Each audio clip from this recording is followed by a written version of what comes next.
नमस्कार सभी को। आज हम कक्षा 9वीं में कबीरदास की साखियां और शब्द से लिए गए पदों को पढ़ेंगे। कबीरदास के ये पद हैं वो गेयात्मक हैं, गे शैली में लिखे गए हैं। गे का अर्थ होता है गाना, अर्थात इनको हम गा भी सकते हैं। मैं भी कोशिश करती हूँ, आप सभी मेरे साथ गाएं। मान सरोवर सुभर जल, मान सरोवर सुभर जल, हंसा केली कराही, मुक्ता फल मुक्ता चुगे, मुक्ता फल मुक्ता चुगे, अब उड़ियंत न जाहि कबीरा, अब उड़ियंत न जाहि। इसका हम अर्थ देख लेते हैं कि कबीरदास इसके माध्यम से क्या कहना चाहते हैं। सबसे पहले मैं जो हमारा वर्तमान संदर्भ है, जो हमारा सामाजिक परिवेश है, उसके संदर्भ में सरलता से बताऊंगी, क्योंकि जो कबीरदास हैं उनके सभी दोहों के दो अर्थ निकलते हैं। वो रहस्यवादी कवि हैं, तो वो रहस्यात्मकता में बात कर रहे हैं। मूल रूप से उन्होंने अपने दोहों में परमात्मा और आत्मा के संदर्भ में ही कहा है, लेकिन उन्होंने उसे समझाने के लिए जो उदाहरण लिए हैं वो हमारे दैनिक जीवन से, हमारे परिवेश से संबंधित हैं। तो इसलिए यहाँ इस दोहे के भी दो ही अर्थ निकल रहे हैं। मान सरोवर सुभर जल, मान सरोवर, मान सरोवर का अर्थ है, एक तो मान सरोवर हमारा मन रूपी सरोवर, अर्थात हमारा मन जो विभिन्न प्रकार के विचार और भावनाओं से भरा रहता है, ये भी समुद्र के जैसा है। दूसरा, मान सरोवर एक तालाब का नाम भी है। सुभर जल, सुभर होता है सुंदर, स्वच्छ जल, कि मान सरोवर है वो सुंदर जल से भरा हुआ है। तो यहाँ दूसरा जो कबीरदास का संदर्भ है, कबीरदास के संदर्भ में मान सरोवर अर्थात हमारा मन रूपी जो सरोवर है वो परमात्मा के शुभ जल, की परमात्मा ने जो हमें अनमोल विचार दिए हैं, जो कल्पना शक्ति दी है, या हमारे अंदर जो गुण डाले हैं, उन शुभ जल से वो भरा हुआ है। हंसी केली कराही, हंसा होता है हंस, जो सरोवर हम लगा रहे हैं मान सरोवर तालाब के संदर्भ में, ये हंसा हंस है, पक्षी है।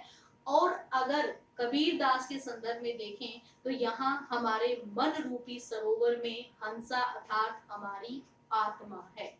केली कराही, केली होता है क्रीड़ाएं, कराही कर रही है।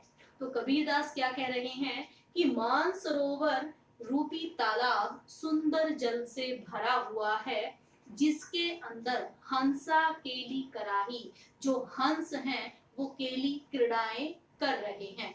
और दूसरा जो अर्थ है कबीरदास जो समझाना चाह रहे हैं इसके माध्यम से, तो वो कह रहे हैं कि हमारा मन रूपी जो सरोवर है, मन रूपी तालाब है, वो शुभ विचार रूपी जल से भरा हुआ है, जिसके अंदर हंसा हमारी आत्मा है वो क्रीड़ाएं कर रही है। कि हमारा मन रूपी सरोवर जो परमात्मा के शुभ विचारों से भरा हुआ है, इसके अंदर हमारी आत्मा रूपी हंस है वो क्रीड़ाएं कर रहा है। और आगे समझा रहे हैं, मुक्ता फल मुक्ता चुगे, मुक्ता फल होता है मुक्ति के लिए, मुक्ता होते हैं मोती, चुगे चुग रहा है। जैसा अभी बताया कि यहाँ पर इसका अर्थ हंस है और आत्मा है। ये हमारा मन रूपी सरोवर है और साथ में ये एक तालाब है। तो तालाब और हंस के संदर्भ में यहाँ पर मुक्ता फल मुक्ता चुगे, मुक्ता होता है मोती, क्योंकि कहा जाता है कि जो हंस है वो सरोवर से मोतियों को चुगता है।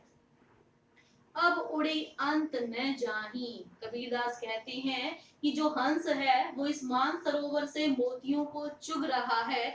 इस सरोवर में बहुत सारे मोती हैं, इसलिए वो हंस अब उड़कर अन्य कहीं पर नहीं जाना चाहता है।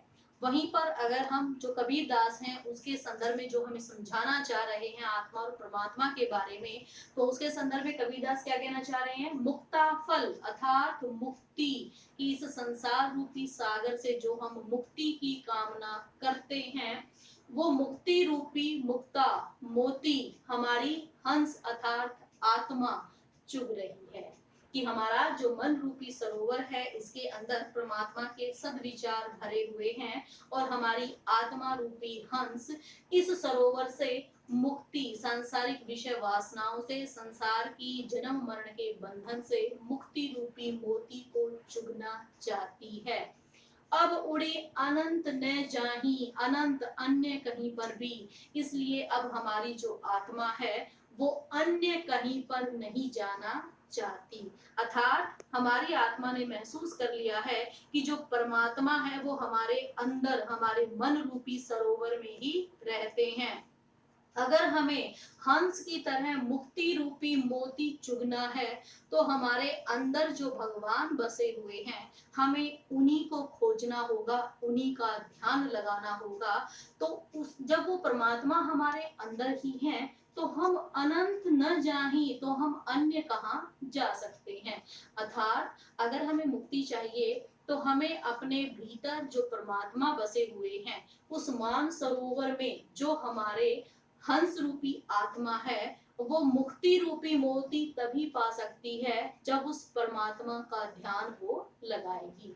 तो भाव के रूप में हम कह सकते हैं कि जैसे कोई हंस है, हंस मानसरोवर तालाब से अगर उसे मोती मिल रहे हो, क्योंकि हंस है वो मोती ही चुगता है, मोती ही खाता है, अगर उसकी भूख शांत हो रही है मानसरोवर से, मुक्ति रूपी मोती उसे मिल रहे हैं, तो वो हंस उड़कर कहीं अन्य सरोवर पर नहीं जाता, उसकी तृप्ति वहीं पर होती है। तो वैसे ही हमारे मन के अंदर हमारी आत्मा रूपी हंस को जब संसार से मुक्ति रूपी मोती हमारे मन में ही मिल रहा है तो ये अन्य किसी परमात्मा के पास या अन्य किसी, ये कह सकते हैं कि ईश्वर के नाम रूप के पास क्यों जाएगी। अर्थात ये अपने मन में ही जो विराजमान भगवान है उन्हीं की आराधना करके ये आत्मा उस परमात्मा में लीन हो जाएगी।